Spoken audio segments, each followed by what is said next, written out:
It's hard to consider Joe Fox anything less than fly tying royalty. Joe runs Dette trout flies in Roscoe, New York, out of a small shop in a residential neighborhood. But don't let the shop's rather austere facade and diminutive size fool you, as it houses an incredible variety of top-notch fly fishing and tying gear. The fly bins are chock full with a wide assortment of flies, from unique local patterns to large saltwater streamers and everything in between. It's literally packed to the rafters with cool stuff, and you can be sure if Dette trout flies doesn't carry it, you probably don't need it. The walls are also adorned with memorabilia, mainly focused on the generations of fly tyers that have preceded Joe. The business was started by his great-grandparents, Walt and Winnie Dette, in 1928. They in turn passed it along to Joe's grandmother, Mary Dette, who recently turned it over to Joe. The business is not the only thing that's been passed down through the generations. So is the family tradition of tying remarkably elegant and functional, classic Catskill-style flies. Here, Joe's going to demonstrate how he ties one of the region's most iconic patterns, the Red Quill. It's pretty much the same as his great-grandparents and grandmother tied it. Why change something that looks so good and works so well? Joe starts with a Daiichi 1170 dry fly hook in a size 14.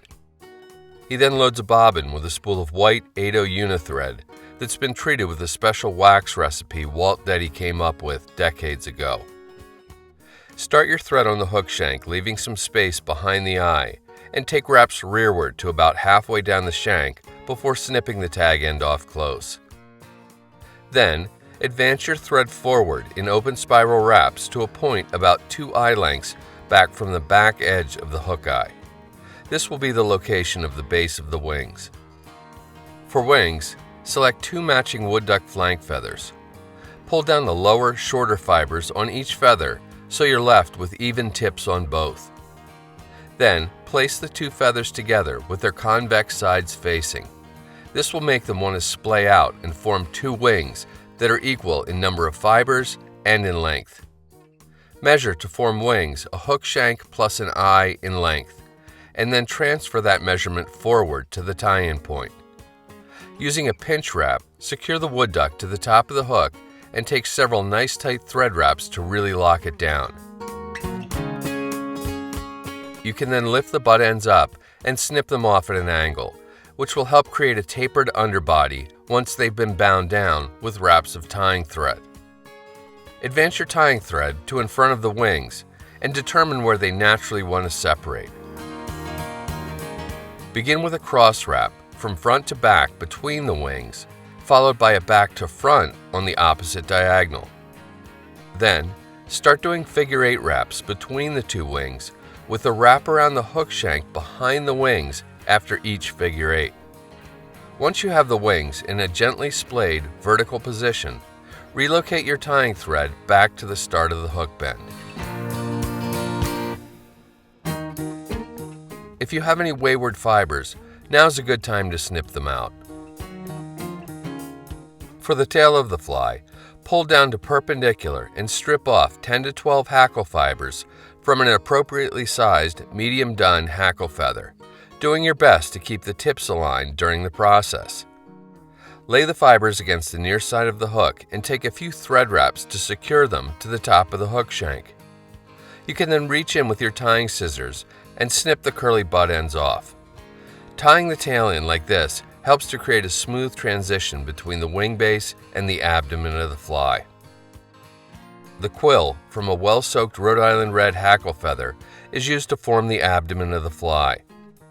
Soaking makes the quill more pliable and less prone to breakage during wrapping. Strip all the fibers free from the lower part of the stem and then snip the tip off as it won't be used. Place the tip end of the quill against the near side of the hook and take thread wraps to secure it back to the base of the tail. Then continue taking wraps to bind it down all the way up onto the wing base. Get hold of the butt end of the quill with your fingers or hackle pliers and start making touching wraps with it up the hook to create a segmented abdomen on the fly. Quality hackle pliers really make this job easier, particularly when the quill starts to get short. Leaving a small space behind the wings, secure the quill to the hook and snip the excess off close. Making a few open spiral thread wraps first back and then forward over the abdomen definitely helps with durability. Once coated, they'll become all but invisible. For Hackle, Joe uses one feather from each of two slightly different shades of medium dun necks and carefully measures them on a Dette trout fly's hackle gauge. He strips the lower fuzzy fibers from both stems, then snips the excess butt ends off to leave a short length of bare stem for tie-in. Lay the stems against the near side of the hook so the shiny or front sides of the feathers face you. Thread torque will want to turn the feathers so that those sides face roughly upward, which is good. Relocate your tying thread to an eye length behind the eye, and then get hold of one of the hackle feathers and begin wrapping.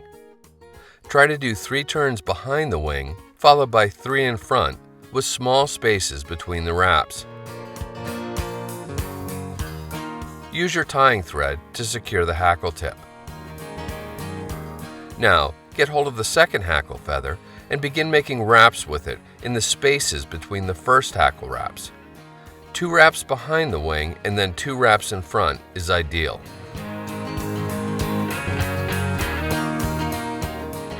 Then secure that hackle with a couple of turns of tying thread. You can now reach in with the tips of your tying scissors and snip the excess off close.